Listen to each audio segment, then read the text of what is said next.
आतिशी के इस्तीफा सौंपने के दौरान एलजी ने यमुना की सफाई का जिक्र किया। सूत्रों के मुताबिक एलजी ने कहा, यमुना की सफाई के लिए आपको सक्रिय कदम उठाने चाहिए थे। एलजी ने आतिशी से कहा, आपको यमुना मैया का श्राप लगा। आतिशी ने कल मुख्यमंत्री पद से दिया इस्तीफा।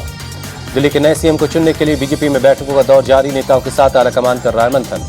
दिल्ली बीजेपी के दफ्तर में विधायक दल की बैठक हुई। मीटिंग में बीजेपी सांसद भी शामिल हुए। विधायक और सांसदों ने आगे की रणनीति पर चर्चा की। बीजेपी के राष्ट्रीय उपाध्यक्ष बैजन जय पांडा बोले, दिल्ली 27 साल बाद बड़े बदलाव के लिए तैयार, विकसित दिल्ली की गारंटी को पूरा करेंगे। दिल्ली से बीजेपी सांसद मनोज तिवारी बोले, दिल्ली विधानसभा के पहले सत्र में सीएजी की रिपोर्ट पेश होगी और भ्रष्टाचार करने वालों के खिलाफ कार्रवाई होगी। बीजेपी सांसद रामवीर सिंह विधूड़ी बोले, किसी को जेल भेजने का काम बीजेपी का नहीं, अदालतें फैसला करेंगी, लेकिन भ्रष्टाचार के खिलाफ पीएम ने जो कहा वो होकर रहेगा। नई दिल्ली से चुनाव जीतने के बाद अपने पैतृक गांव मुंडका पहुंचे प्रवेश वर्मा। दादा भैरव मंदिर में पूजा कर आशीर्वाद लिया। यमुना नदी को लेकर प्रवेश वर्मा बोले, यमुना रिवर फ्रंट बनाना हमारी सर्वोच्च प्राथमिकता होगी। मोतीनगर में हरीश खुराना ने विक्ट्री रैली निकाली। कहा, साफ पानी, स्वच्छ अच्छी सड़कें और सीवर हमारी प्राथमिकता। करावल नगर से चुनाव जीतने के बाद कपिल मिश्रा ने निकाली विक्ट्री रैली। समर्थन देने वालों का शुक्रिया अदा किया। कपिल मिश्रा बोले, मेरी जीत का श्रेय सिर्फ मोदी और जनता को जाता है, मैं सीएम पद की दौड़ में नहीं हूं। शालीमार बाग से नवनिर्वाचित विधायक रेखा गुप्ता बोली, दिल्ली का विकास सिर्फ पीएम मोदी ही कर सकते हैं, ये उनके नेतृत्व की जीत है। चुनाव जीतने पर प्रवेश वर्मा, कैलाश गहलोत, अरविंदर सिंह लवली समेत बीजेपी के कई विधायक एलजी विनय सक्सेना से मुलाकात के लिए पहुंचे।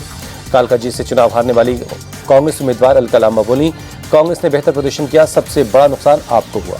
बिहार चुनाव को लेकर तेजस्वी यादव बोले, दिल्ली चुनाव के नतीजों का बिहार चुनाव पर असर नहीं होगा। तेजस्वी यादव के बयान पर बीजेपी सांसद रविशंकर प्रसाद बोले, दिल्ली में 2/3 बहुमत से जीते हैं और अब बिहार की बारी है। सपा चीफ अखिलेश यादव बोले, हम चाहते थे कि दिल्ली में आम आदमी पार्टी जीते, लेकिन हार बहुत कुछ सिखाती है। आने वाले दिनों में इंडिया अलायंस और मजबूत होगा। बीजेपी नेता गौरव वल्लभ बोले, आम आदमी पार्टी का अब कोई भविष्य नहीं और कांग्रेस राजनीतिक पार्टी नहीं रही। आप संयोजक अरविंद केजरीवाल ने अपनी पार्टी के जीते हुए 22 विधायकों से अपने घर पर मुलाकात की। हार के कारणों और आगे की रणनीति पर चर्चा की। केजरीवाल से मुलाकात के बाद आतिशी ने कहा कि केजरीवाल ने सभी विधायकों से जनता की सेवा करने के लिए कहा। आतिशी ने बीजेपी पर साधा निशाना। कहा, इस बार की तरह पहले किसी चुनाव में गुंडागर्दी नहीं हुई। केजरीवाल से मुलाकात के बाद मनीष सिसोदिया बोले, चुनाव में खुलेआम पैसे, साड़ियां और जूते बांटे गए, ऐसे हालात में चुनाव लड़ना आसान नहीं था।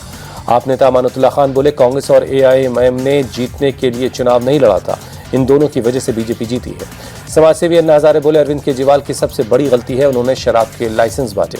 अन्ना हजारे बोले, राजनीति में बहुत अच्छे लोग हैं, पैसे के लिए राजनीति में शामिल होने वाले बुरे लोग भी हैं।